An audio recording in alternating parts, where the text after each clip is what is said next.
Hello, everybody. Welcome to another episode of Midlife Muscle and Strength Podcast. It's me, Mickey Kilmartin, with JP Viansek. And today we are absolutely thrilled to be joined with a longtime friend, Jay Daglis, JD Athletics. He's going to talk to us about a fun topic that we've all experienced from the first person point of view as athletes ourselves, but he's going to give a little insight from his side as far as training teen and youth athletes and what he thinks best practices are and all that fun stuff. But I don't want to steal his thunder too much. Welcome, Jay. Hey, thanks for having me, guys. Big fan. One of our 5 fans. Love to hear that. Yeah, Hey, love it. Thank you.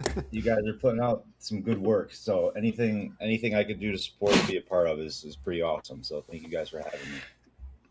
Glad to have you. So my first thing I want is just to let people know a little bit about you. So just give us a rundown, athletic background, coaching background. I mean, you don't have to go back to infancy. We don't need to hear about your days back in Berlin when you were 3, but anything that you think is relative to your coaching and athletic background, people might want to know about you. Yeah. So, I mean, kind of like you, Mick, I grew up playing competitive soccer for like 20 years, played club soccer through high school, college with you, and became a teacher. And one of I have my bachelor's degree in movement and sports studies. So it was actually like a phys ed background before I went into special education, was working more in a classroom. And then probably in the last 9 to 10 years, I really started digging deep into just strength and conditioning, fitness. It's something that's always been a part of my life. I really started like lifting weights seriously when I was, around probably a year after college, and we were all done playing soccer. And then started putting some things together, doing my own research, and gradually got into helping other kids get ready for college and whatnot, or even high school, particularly related to soccer. And along the way, I somehow became the Santa Monica High School girls soccer coach. It was just kind of fell into my lap. It wasn't something that I was necessarily looking to do. It was kind of just sort of helping out the school that I work for currently in Los Angeles, and ended up loving it and got to apply a lot of the things that I've learned in school and on my own, and discussions with you, just about strength conditioning, and applying it to soccer. And it's turned into me starting my own business, JD Athletics, or JDA, where I work specifically with kind of like soccer performance training, and helping kids just develop skills to basically improve on the field, from small guys all the way up to kids that are aspiring college athletes, and also helping them with strength and conditioning programs as well. So it's not just specifically related to soccer skill set stuff. It's also trying to incorporate stuff to help them get stronger, faster, more explosive. So that's pretty much it. Love it. Where can people find you real quick? We'll do a couple of shout outs on this, but what's your socials for JD Athletics? Is it Instagram? Yeah, so Instagram is at JAYD and then athletics. So at JD Athletics. And then my website is at jdaglisathletics.com. But I'm someone that responds more on Instagram, as that seems to be more where a lot of the action takes place. I'd agree with that. So I guess I want to kick the conversation off from my point of view as a parent. Mm-hmm. So having worked with a lot of youth athletes as you are, and you're currently working with youth athletes, I know you've talked to me about, you've worked with tennis players, soccer players, you've had a mix of different, ages and levels. What's a, like from a parent's point of view, what's a pitfall or a piece of advice you might give parents who are just trying to get their kids some training? So like before you even get into the details of what your training looks like with a player, what if I'm looking for somebody for my kid to work with, and then I want them to be a better soccer player or what have you? Well, what should I look for in a coach, or what might be some red flags? Like, oh, maybe don't go in that direction. You don't have to name any names or anything, but what are some things? Of course. I think when parents want to find especially specialized training for their kids, they already have an idea in their head of what that looks like. And sometimes that's kind of to their detriment. So like there's a ton of stuff, as we know, like on Instagram, that's really flashy. And things that are throwing out terms like sports specific training or, GPP, and some of it can be misleading. Some of it's very accurate and good. And then some of it is just downright bad. And I think a lot of times they just sort of mistaken good training with things that look good or just busy. And Los Angeles is just such a hub for strength and conditioning and like health and wellness in general. Like I'm sharing field space with other coaches that have even more high level of playing experience than me. Like there's two different guys that I trained next to that were English Premier League players, not longer than 6-7 years ago. And to have that like on your resume is like, of course, why wouldn't you send your kids to them? But there are the things that I think some people provide are not always kind of like what's necessary. And I think like you guys, like I take a lot of pride in really honing in and looking at like the athlete that I'm working with and figuring out where their baseline is athletically, and also just from just a skill set, and figuring out like what is it that they need as opposed to like a one size fits all thing. And I think parents sort of get into this mode where they follow whatever other parents are saying on their kid's club team, or they follow whatever trend looks good. And sometimes they even just see specific exercises online. They're like, oh, I want my kid to do that, but they have like no idea what it's for. It just sort of looks cool, or again, busy. And it's not necessarily something that they need. So I would just encourage parents to do their best to do their research, to ask around, and sort of not just always just follow what everyone's saying. Hey, this is the best thing. If that makes sense. That's a great, yeah. And I think that's like that's an epidemic we've talked about before, JP and I, just in terms of the fitness industry, the flashy things, I'm squatting 405 on a Bosu ball. Like, that's what you need. That's what you need to be an athlete sort of stuff. Yeah. And I agree that parents, and this is not a knock on parents, but if they don't have an athletic background, they might see things like that and think, wow, that's incredible. I want my kid to work with that guy or that coach or whoever it is because they can do that, or that's what they're having their athletes do, even though it translates to nothing on the field, whatever sport their kid plays in. Yeah, and rightfully so. Like, I mean, if it's, you have this thing we've talked about too, Mick, where it's like sometimes you could look at someone and say like, oh, and watch them, even specifically with soccer. You could watch someone juggle a ball or trap a ball or pass it within 10 seconds, and if they actually know what they're doing or not. You look at the way their body moves, you look at the way they receive things, and if you have that, and then the added presence of like this pedigree of, all these accolades they have, like why wouldn't you go with them? And this isn't like a plug for me, like, hey, you shouldn't go to them, you should go to me. Like, go to them if that's something they can help you with, but also just take the time to look at like what they're doing. Like, go watch them do these group sessions. How does it differ from what they're doing with your kid? Is it just something they're just throwing together and just writing on their name?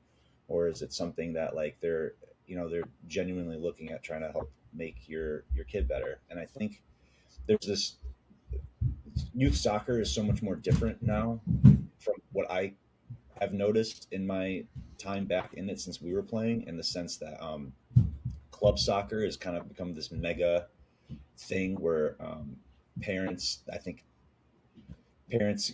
get their kids on all these teams that their friends are on in school, and it means they're traveling to these college showcases and they play for this specific person and this elite level like name. Like there's like in LA alone, there's 5 big clubs. It's like LA Breakers, Santa Monica Surf, like Albion, like the list goes on. And all the kids are generally on one of those teams, but there's so many things that I noticed that when I get these kids at the high school level, like basic things that you think they would have learned already, that it's not there. Like the meat and potatoes isn't there, and then they're trying to do these other things. And I think parents put more emphasis on like, well, there's a college showcase in Nebraska I'm going to go pay for. It's like, your kid should learn how to like trap a ball and pass it to someone's feet first before they're traveling clear across the country. You know what I mean? And if you're paying good money for them to be on a club team like that, you would expect the club to be providing that type of training so your kid can do that stuff, right? To get your money's worth. And I get frustrated because sometimes I'm like, are you guys just being lazy at practice right now and just being so like, aloof to what's going on that like you're just casually making these mistakes, like careless mistakes? Or do you actually just not know the fundamentals of how to do this? And once I started pulling them aside and working with them one-on-one, I realized, oh my gosh, like they actually they don't know how to do this.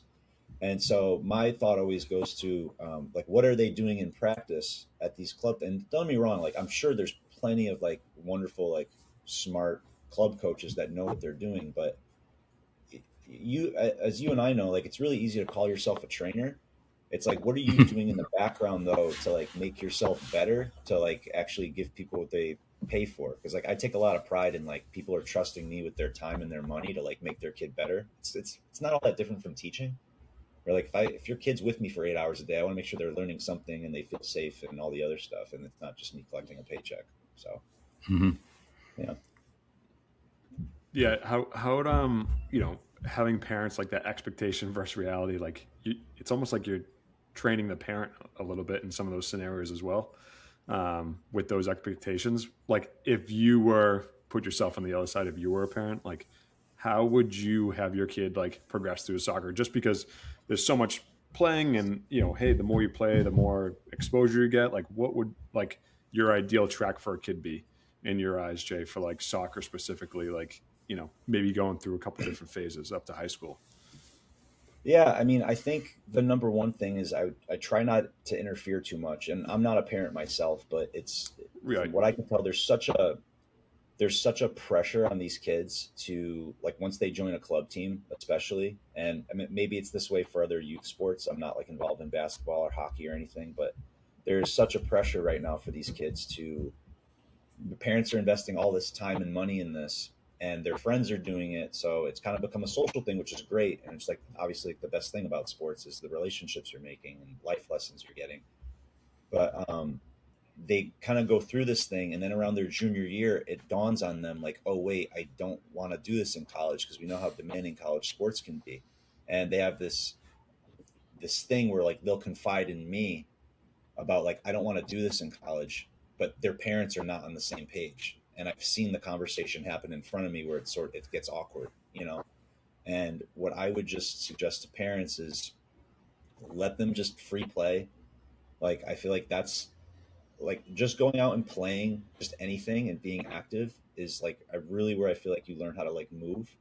And I know nothing about like football or basketball, and I was never formally trained in those things, but like I could get by and do those things just from the way we grew up in our neighborhood, just doing stuff. And I think sometimes things are so structured and parents are so involved that kids kind of lose that opportunity to like explore, if that makes sense. Yeah. And Mm-hmm. if they're really into soccer and like they know that's what they want to do, like I was, like my dad was always just like, yeah, go do it. You want to play for that team? Okay, do it. But there was never a pressure to do anything like that. And in my spare time, I'd play hockey with like my friends, like unorganized, and that was like my kind of like my release of doing something different, but still getting to be active. And I always encourage parents like, no, go like if your kid wants to play volleyball this semester, like let them go do that. I think that's great. It'll give them like a little bit of a break. And I always notice a difference when those kids come in back into the program. They're always more refreshed. They don't peak as quickly as some of the other kids, and like they just have a whole different set of things they can offer the team. And I know that there's plenty of evidence suggesting that. And I'm sure you guys have read it too. Correct me if I'm wrong, if I'm not saying this right, but Oh yeah, for sure. The early specialization stuff is like yeah, it's like now after it's been going on for a couple decades, people are looking back and like, oh man, we've been doing it all backwards. Like specializing a sport super early doesn't really pay off for the most part. yeah. And I've had uncomfortable conversations with parents where I'm still trying to navigate how to like have these conversations, because I think it's injustice to them and their kid. They think their kids are going to get like recruited to play in college, and they're just flat out not good. And that doesn't mean they don't have a good work ethic. It doesn't mean that they don't want to get better. They're just like, I know that they're not capable of doing this, and there's certainly no college is going to pay them money for it.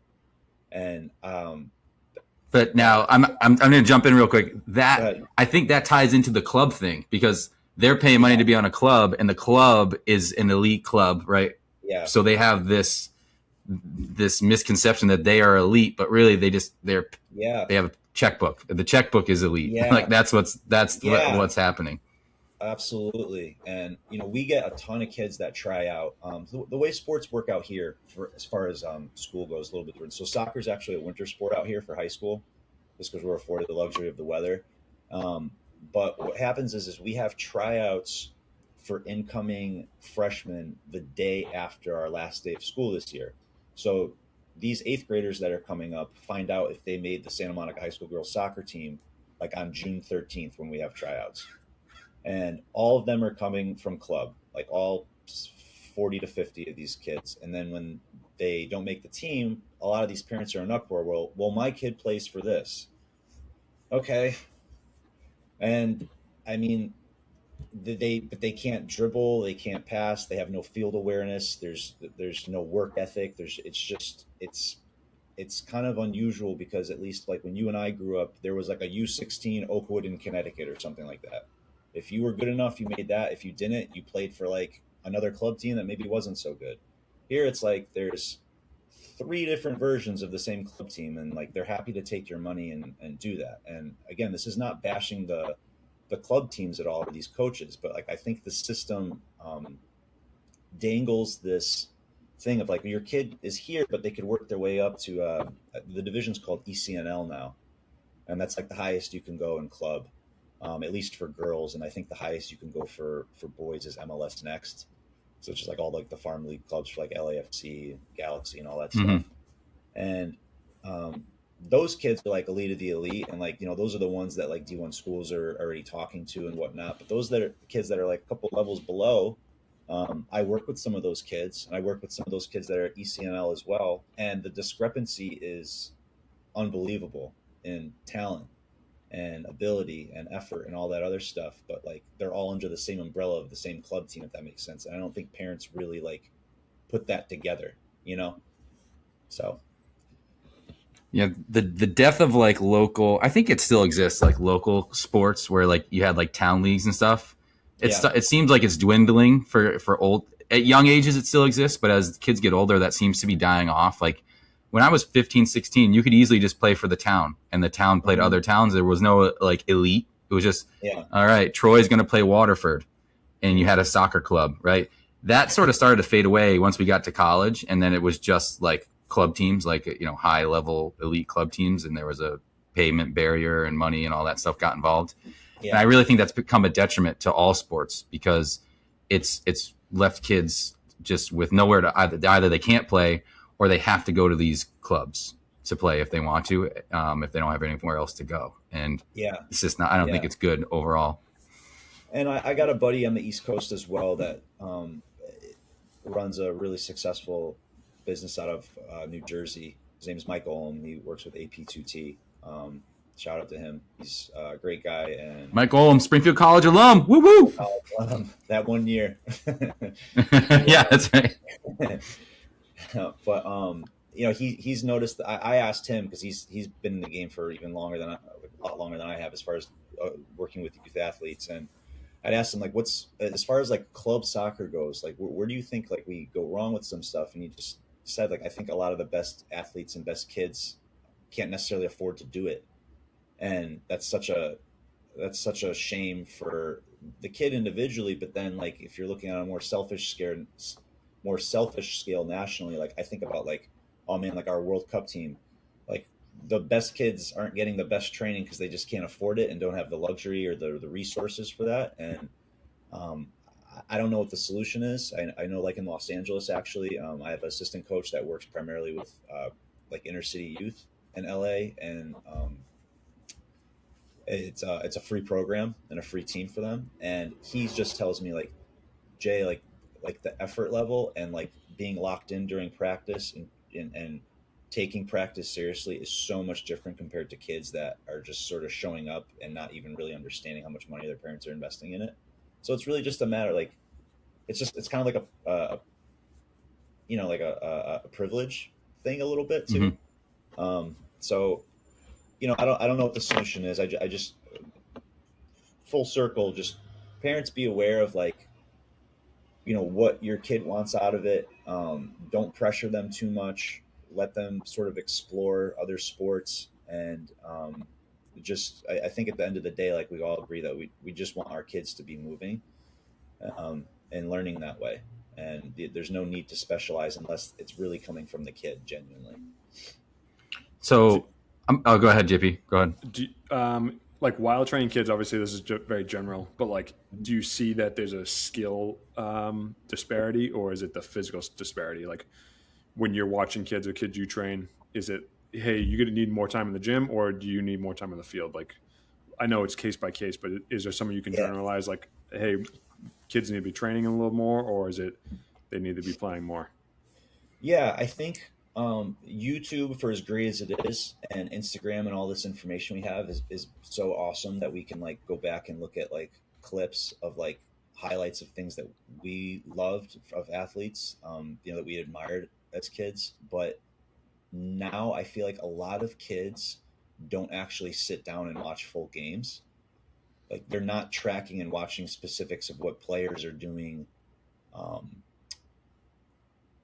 when they're not on the ball, because that's really like where the magic happens is like, what are you doing when you don't have the ball? How are you making runs? Like, how are you supporting? How are you tracking back? What's your field awareness? They're just watching like 5-minute vignettes of Neymar juggling and trying to make people look silly. And then like they want to replicate that in training. Like, I swear, like kids spend most of their time just trying to like meg me because they want that whole like pop of like, oh, and really it's like, okay, I was standing there giving instructions to another kid and you meg me. And I know they're just building rapport and being silly, but like they're so much more preoccupied with these flashy things that like, again, like their first touch is not there. And I spend so much time like almost like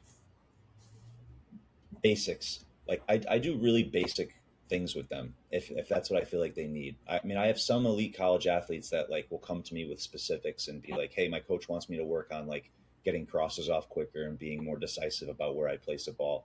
That's a higher level like thing. But like for a lot of other kids, just skill set stuff, passing, checking your shoulder, receiving. And then like I'll throw in, JP, like you're asking, like some strength and conditioning stuff in there as well. Like just even running mechanics, like, the kids that are sprinting and their heads going back and like, they just don't have control over their body. And like, again, back to the parent thing, like they're just sort of like, hey, run my kid into the ground today. It's like, that's not going to help him make the JV team when he goes to high school, Like, and I get what he's saying. I know they want him to work hard, but it goes so much more into that. I'm like, you could just make him run sprints in your backyard. Like, let me help him with what he really needs help with, and like if he wants it, he'll do that extra training on his own. But I do work with some kids as it pertains. Like I usually start my sessions with, some sort of dynamic warm up, going into some sort of like true agility training, getting them to just be aware of like stuff around them and how they move into the field, not just running in like a sagittal plane. And then work in like skill set stuff. So if I like working in conditioning with ball work because that's just most practical. You can do as many sprints as you want, but just getting in game shape, I like to sort of incorporate all of it.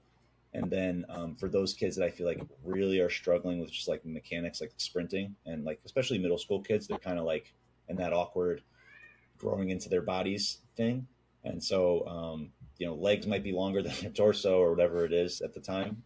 So I'll take like videos of them sprinting and be like, hey, do you notice how like your head's going back here, your knees aren't driving up, and sort of breaking that stuff down with them too. And then it's kind of rewarding after for them to be like, oh, I felt faster after you showed me how to change that. So it really is just dependent, JP, on like what the kid needs at the time. So try to do a little bit of everything.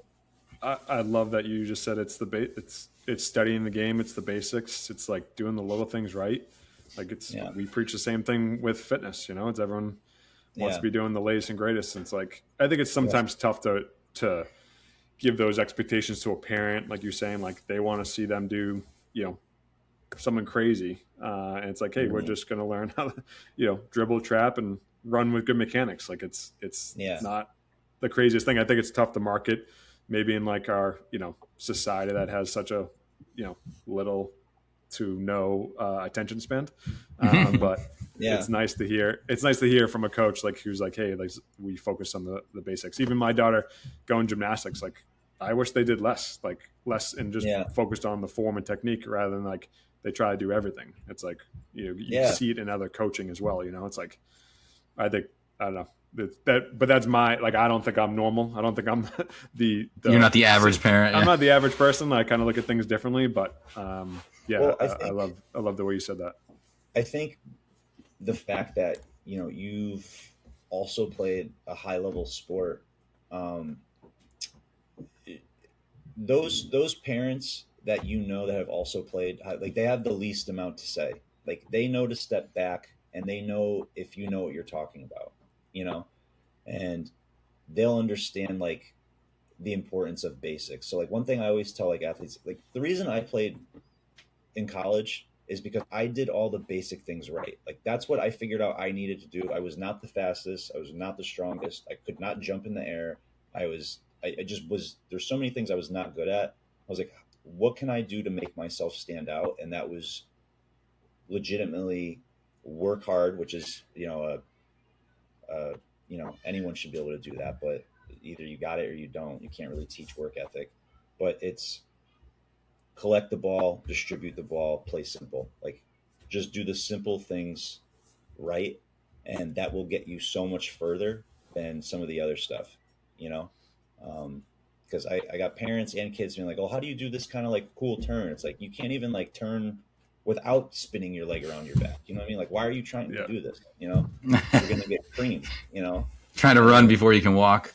Yeah, exactly. And that's really frustrating. But I'd say the strongest player on our team right now at the high school level, she could play collegiately. She's choosing not to. She's had injuries, and that's fine.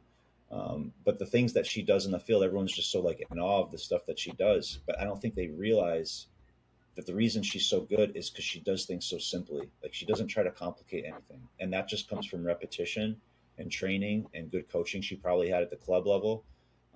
And it's not filling in with fluff of other stuff. She doesn't need to do like, and I always tell kids this too. Like, I've never seen Lionel Messi do a step over in my life. At least maybe he has, but everything he does is just like little feints and body movements and just being smart with his time on and off the ball. And that's kind of like to me what makes him so great. Because he doesn't need anything else. And if you master basics, and that includes with strength and conditioning, you don't need to do a one-legged RDL on a Bosu for max effort, But it looks so cool, man. But it does, man. Yeah. So do you find a single leg backflip into a pistol? Do you find that like when you put a session together, because I've grown into this over time, because I look back at some of the programs I wrote and I'm like, oh my God, I have like 13 things in like one session. I'm like, this is crazy. Do you find like, it's very cliche, but the less is more approach? Like when you put a session together for a player you're working with, it's like you're actually doing like 4 things, but you're trying to do those 4 things like perfect. Like that's it, right? Like maybe 4, maybe it might even be 2 things or 1.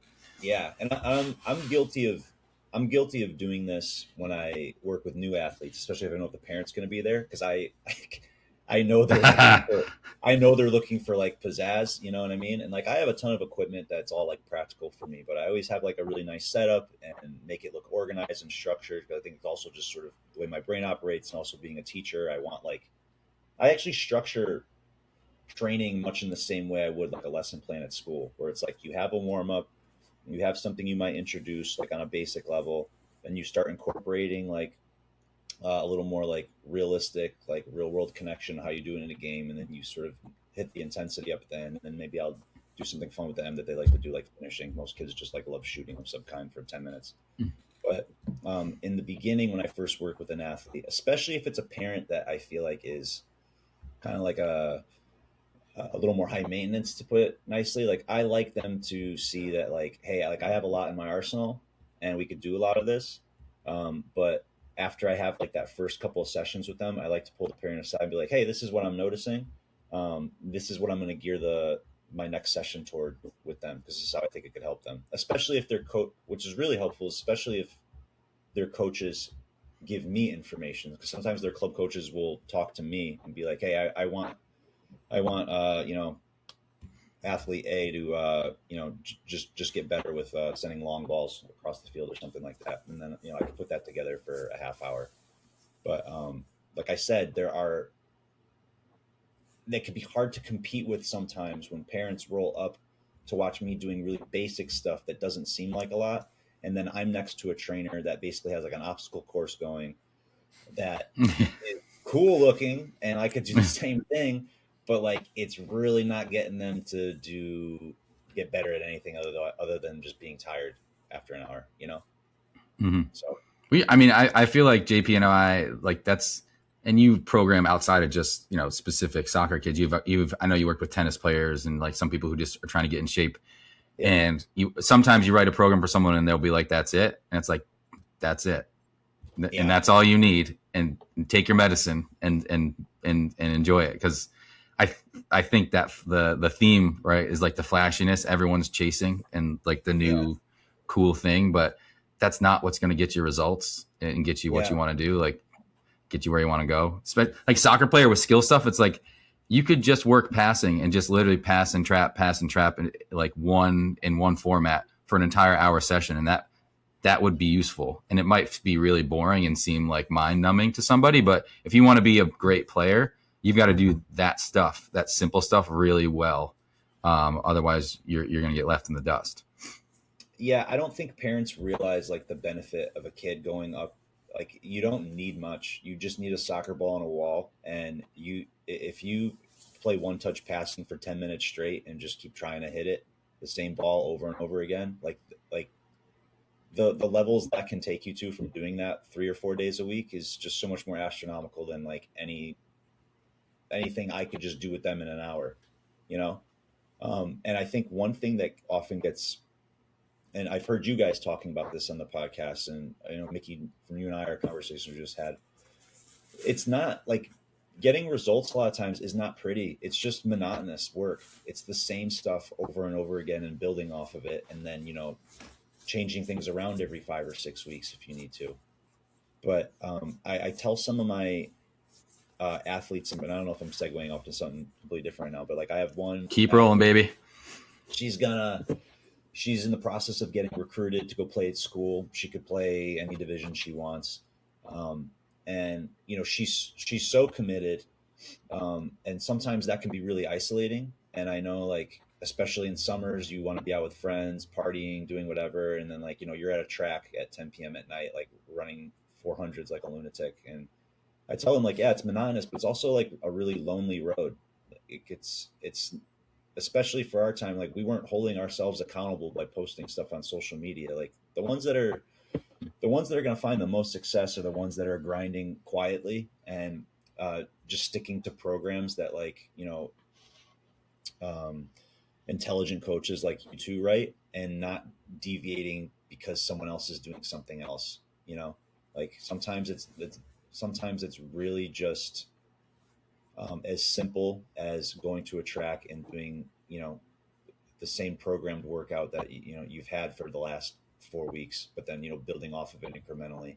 And there's not much, there's not really a need for a lot of fluff, and I think that's hard for parents to understand and see, because they think, well, I'm paying this money, I should get more, but really it's the stuff you're putting into like the 1 or 2, 3 things that you have in an hour session that matters. Do you think some of that motivation comes from the kid's personality, or do you think you can, like as a coach, you can kind of train that up, or just maybe speak on like working with kids in a day of like social media, kind of what makes them tick as a coach? Like do you know the right buttons to press? Obviously you work with some high level athletes, but I'm sure it's much different than kids 10 years ago. Maybe like speak to their mindset a little bit on that. Yeah, I think like, again, like to go back to like when I was in college, Mickey was someone that I spoke to frequently during the summer, because him and I were usually on the same wavelength as far as like what we were doing to train to get ready. But we also know that and we had to work for those 3 or 4 months to get to just where we were, to keep up with everyone or just even have a little edge over someone. There was other guys that we played with that we know did absolutely nothing all summer. and somehow would show up to preseason like still faster than us, still with it, whatever the case. Maybe not as in shape for long cardio, but those are guys that just aren't motivated and are just sort of just by the grace of God or whatever, just have this innate ability to do that stuff, and good on them. But I think people like Mickey and I, and I'm sure you too, JP, from what I've heard, um, you learn so much more about life and in this grind by, again, doing that monotonous, lonely work. And I only have probably, I'd say 2 or 3 kids out of like my current group of like 40 girls that I work with, that I coach on the high school team, that like I know are out there on their own doing this stuff on their own, and that just comes from complete internal motivation that they want it. You can't teach that. Yeah. There's plenty of, I mean, the most frustrating thing is like when you have kids, you're like, oh my, like you could be this, but you're just here because you don't want it as much. And that's fine. If you're just in it for fun, like that's also wonderful. Like it should be fun. But I often start every single season, I kind of have like an expectations thing that I do with all the kids. And I do a lot of team building and trying to promote culture and whatnot. Because I think for especially teenage girls, like promoting that culture is really huge as far as keeping like cohesion and like good vibes and like wanting them to get to work together. But I also let them know, like, I can't care more than you.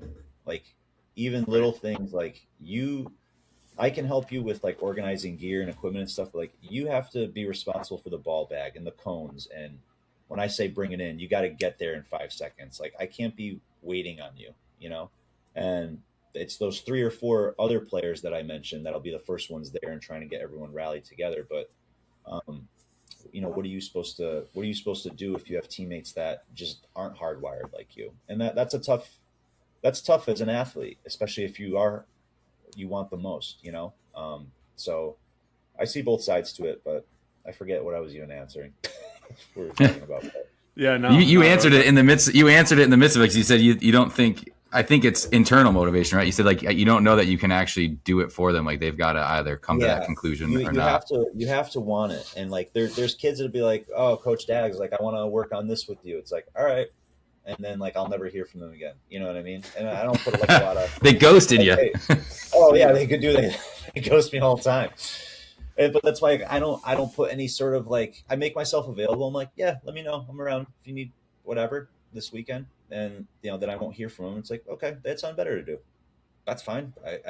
That's if you want to go to the next level, like I kind of see it as like I'm a wealth of knowledge, and like I feel like I was a decent player growing up. So like I also have personal experience, like knowing what it takes to do certain things.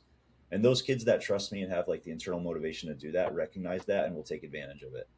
And if they don't want to, they don't want to. But I think the real trick when it comes to coaching, I have found, is all these girls that I have on this team, while they do play club, and there's gaps in games for everyone, right? I don't want to make it sound like I'm bashing like Los Angeles club soccer, but all of them do play club, and they're all like really good.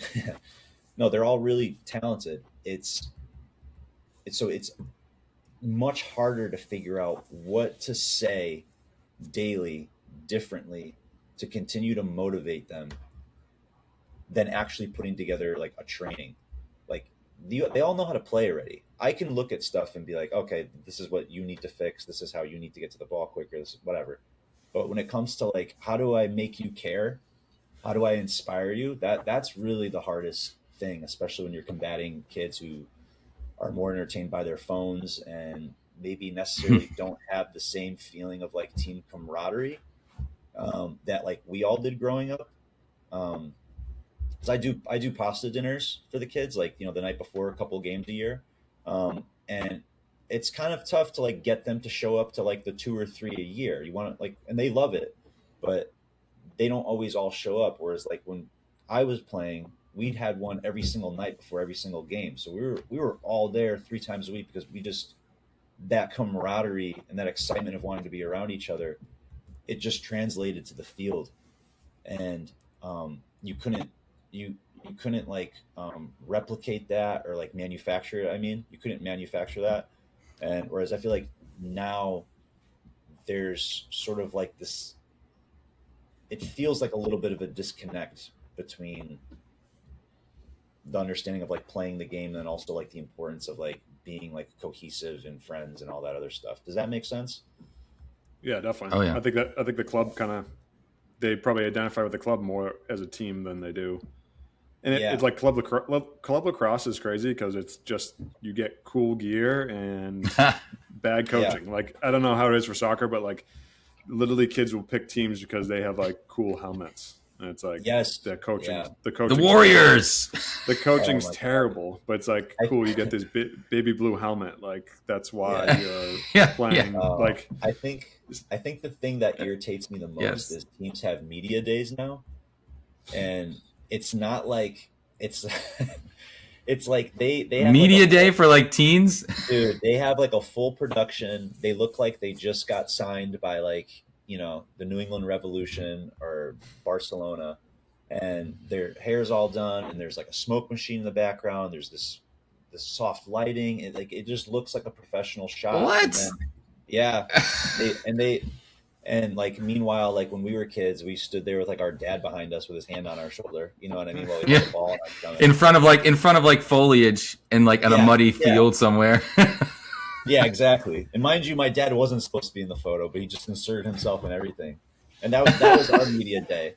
And like they do Yeah. this now, and I'm like, there's such a priority. Like they feel entitled to like these things, but like don't feel an obligation to like earn that. You know, I'd feel ridiculous if I could. I'd feel ridiculous if if every touch I had was like 10 yards in front of me, and I went and did a media day the next week. Like that. What are you doing? You know. But that's just sort of. But that looks cooler on social media than it does having a good touch like in the middle of a game. So, Jay, you grew up in where'd you grow up? I grew up in a small town called Berlin, Connecticut, next to a town called New Britain.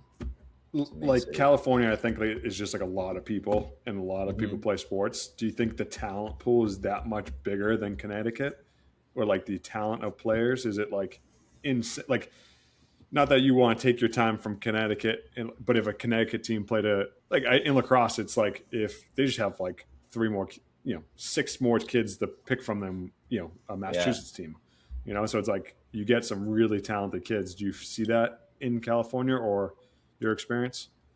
Yeah, I mean, I haven't seen like any high school kids playing from New England or Connecticut in like 10 or 12 years. So it'd be interesting to see a difference. But because I've actually thought about that. Like I've thought about like how like the girls I coach now would like stack up against like the high school girls team that, the school I went to. They all play club and whatnot, but even just like the pods of the location. So like I live in like the west side of Los Angeles, so that's like Santa Monica, Venice Beach, all this stuff. But then in the South Bay, they call it, it's teams like Redondo Beach, Miracosta, Palos Verdes, Torrance. All of those teams are unbelievable. Like the talent there is really, really strong. Like we just played.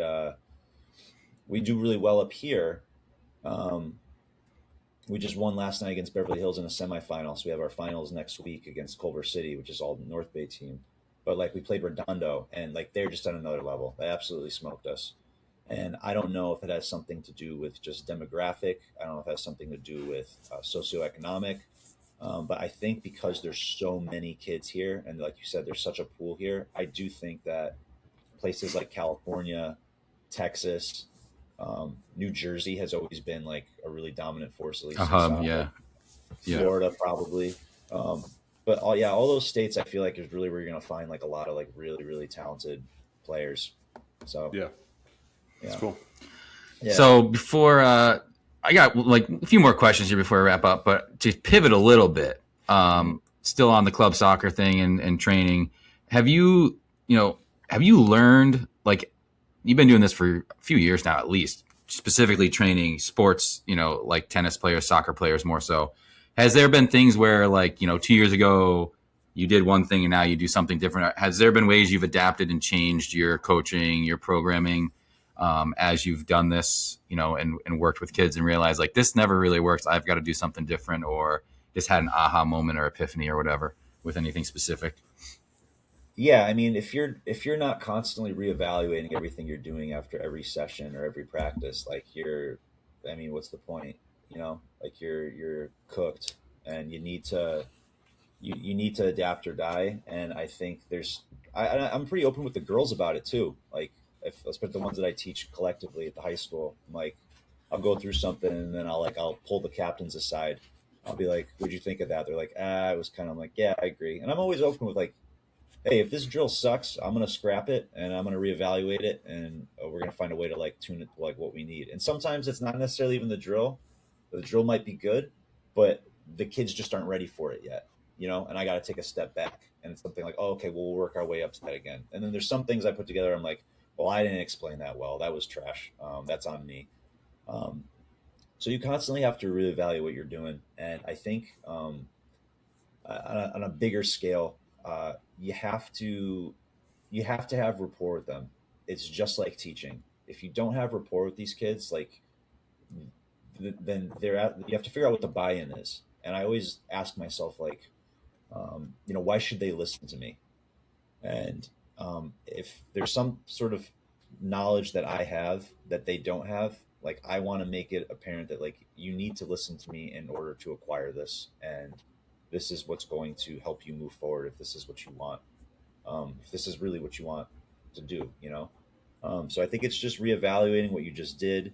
Um, Getting to know players individually, I think, is probably the most important thing, because it's much different training a collective group of kids versus training someone one on one. One on one's a little bit easier. If I know them, I know what makes them tick, I know what's going to motivate them. But then when you have a collective group of girls, I have one girl I could be really direct with, another one that needs a hand on her shoulder every 5 minutes. And the sweet spot is trying to figure out how you could make them all feel like you're giving them that individual need while collectively moving them forward, if that makes sense. Yeah, that sounds. It's interesting because those same things apply when working with like individual clients and writing programs and figuring out. Some clients will literally just do exactly what you write, like, and never ask a question. And then some clients, they need like something. They need a carrot once in a while because they might get bored. So you got to throw them something that you don't necessarily agree with or love, but you throw them a workout that's kind of like, here, you can go beat yourself up for a day just because I know you need this to stick around, sort of thing. Yeah. So it is interesting how it's very similar. Like the human relationships are so important to tapping into maximizing the output of each person. And sometimes like while it's really nice, like I have a client, like a guy that I write a strength and conditioning program for, never questions anything I say. He's always just so stoked to get it and happy. And I'll check in with him and be like, "Hey, how did this week go? Did you need me to tailor anything? You want me to send you a video of how to?" "No, I love it. Everything's great. It keeps me motivated." Blah, blah, blah. And then I have some clients where it's like, as annoying as it can be, they almost make you a better coach or a trainer because they're forcing you to be creative and to like meet needs. You know what I mean? And they're not just accepting as it is. And sometimes they're really smart about it too, and they bring up stuff, and you're like, "Oh, okay, well, I didn't look at it that way." So I think I do need to, you know, self reflect more on that. So there, you need both in your as far as clientele goes.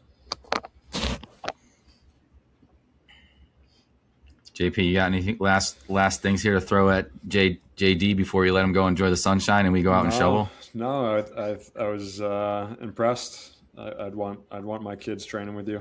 Oh, thanks, man. So yeah, no, it's sounds like you got a great thing. And then I think just touch on what you just said. It's like, I think you look at some of these older coaches who are just stuck in their ways, and they're like, "This is the drill we're going to do, and I know it works, and you got to suck it up until you get it right."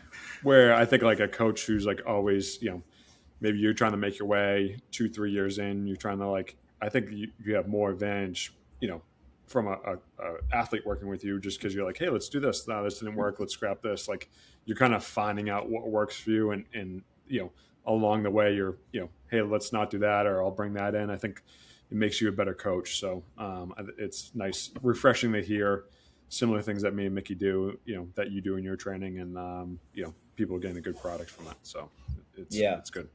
Yeah, thank you. I appreciate it. Thank you guys Yeah, for definitely. having me. I love listening to what you guys are talking about and spreading out there. And I just collectively on a last note, I hope that parents just listen to their kids more, um, and really ask them like what they need and what they want, and try not to so hard live vicariously through them, and be realistic about it. Yes. 'Cause at the same time, You they're see it so much. man, yeah, yeah. It's heartbreaking sometimes because you see how much kids want to make their parents happy, and the parents don't want them suffering in silence. But I also think they don't realize like the pressure they're putting on them. So at the end of the day, all this needs to be fun. We just want to find ways to keep moving and just be healthy. Yeah. Couldn't agree more. Love it. All right, boys. All right, folks. This is good. A little session. We'll have to have JD back. A little JD Athletics Absolutely. return episode Oh, 2. yeah. Returning Do guest. it. Yeah. Where can they find you again, JD, so that they They can look you up find on the me- socials? Yeah, they can find me at JAYDAGLIS athletics.com. That's jdaglisathletics.com. And my Instagram handle, which is more of what I use in communication people have used with me, is at JAY, the letter D, athletics. So at JD Athletics. To help you with all of your soccer specific performance training and strength and conditioning needs. Love it. And I will tag you. I will tag that for you when we do Jay, do you post do this. any like soccer online, like virtual stuff? I Virtual soccer haven't, training? but I've offered it. I've done like a lot of virtual stuff as far as strength and conditioning stuff. But no, I haven't had a client yet with soccer related thing. Mostly it's me just going out into the community in LA and working with small groups and one-on-one training. Oh, that's cool. Pretty cool. JP, not JD. JP, where can they find you, sir? They can find me at JP Wiz on Instagram. And you can find me at the Dad Bod Chronicles on Instagram as well. That's another episode of the Midlife Muscle and Strength Podcast, folks. Thanks for listening, and we'll see you next time. Trying to click stop, but it's not letting me. We have to do this episode forever.